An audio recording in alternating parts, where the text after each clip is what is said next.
আপনাদের খাওয়াতে পারি। লাইন এবং হাওড়া তারকেশ্বর লাইনের ওপর 18টি সাবওয়ের আমরা ডিমান্ড রেখেছি আমাদের ডিআরএমের কাছে, স্মারকলিপি দিয়েছি। চণ্ডীতলা, মূলত চণ্ডীতলা এবং আমাদের সিঙ্গুর, হরিপাল এই ব্লক মূল্যি লাইনগুলো এই ব্লকের ওপর দিয়েই যাচ্ছে। সাধারণ মানুষের অসুবিধা, রেলগেটে দাঁড়িয়ে থাকতে হচ্ছে এবং বন্দে ভারতের মতো এক্সপ্রেস চলার জন্য রেলকে ব্যারিকেড করে দেওয়া হয়েছে, লোহার ব্যারিকেড। কৃষক চাষ করতে যেতে পারছে না, ছাত্র স্কুলে যেতে ভয় পাচ্ছে, এই রকম পরিবেশ তৈরি হয়েছে। আর তার সাথে সাথে আমরা সিঙ্গুর লোকালকে পুনরায় চালানোর দাবি করেছি এবং ভাবাদিঘির সমস্যা মিটিয়ে দ্রুত বিষ্ণুপুর পর্যন্ত ট্রেন চলাচল করাতে হবে। এই দাবি নিয়ে আমরা আজকে স্মারকলিপি দিলাম। ডিআরএম সাহেব আশ্বস্ত করেছেন, উনি বলেছেন আমি যতটা সম্ভব সহযোগিতার মধ্য দিয়ে আমার ঊর্ধ্বতন কর্তৃপক্ষকে বিষয়টা আমরা বোঝাবার চেষ্টা করব। আমরা আমাদের ইচ্ছা, আমাদের আশা তিনি এই ডিমান্ডকে সহযোগিতা করে কাজ যাতে হয় চেষ্টা করবেন এবং এও তাই যদি না হয়, কিন্তু যতক্ষণ না হচ্ছে ততক্ষণ পর্যন্ত আমাদের এই আন্দোলন লড়াই জারি থাকবে। দাদা এই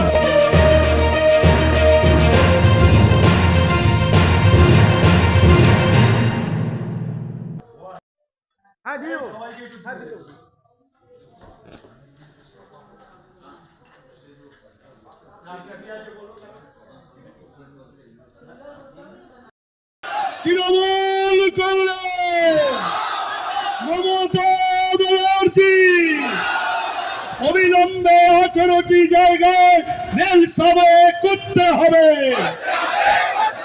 মানুষের সময় নষ্ট রেল গেটে করতে দিচ্ছি না, দেবো না। অবিলম্বে সিঙ্গুর আন্দোলন লোকাল চালু করতে হবে। অবিলম্বে ভাবাদিঘির সমস্যা মিটিয়ে হাওড়া বিষ্ণুপুর রেল চালু করতে হবে। এই দাবিতে লড়ছি, লড়বো, খাই রাখি খাই, এই দাবিতে লড়ছি, লড়বো। বন্দে মাতরম। করছিল তার কাজটা হবে কি করে? আপনারা এমপিরা কি পার্লামেন্টে এই ব্যাপারে আওয়াজ তুলবেন? অনেকভাবে তুলেছি, আজ না কাল। সত্যি কোনো নেই তো, কিছু কোনো পয়সা নেই, কিচ্ছু নেই। 100 দিনের কাজটাই করতে দেয় না তো একটা জায়গা। অসম্ভব নোংরামি হচ্ছে, আমি বলছি। এই নোংরামিটা কিন্তু আমরা ছাড়বো না, প্রতিবাদ করবো, আবার প্রতিবাদ করবো। 31 তারিখ শুরু হবে, আবার বলবো আমি। এই যে এরা বলেছে কথাগুলো, সেটা আমি বিশেষ করে বলবো। ও আছে সঙ্গে রয়েছে, বলতে হবে। কিন্তু বললে কিচ্ছু করছে না, আমি বিশ্বাস করে আমি বলছি, কিচ্ছু করছে না, কোনো রকম না।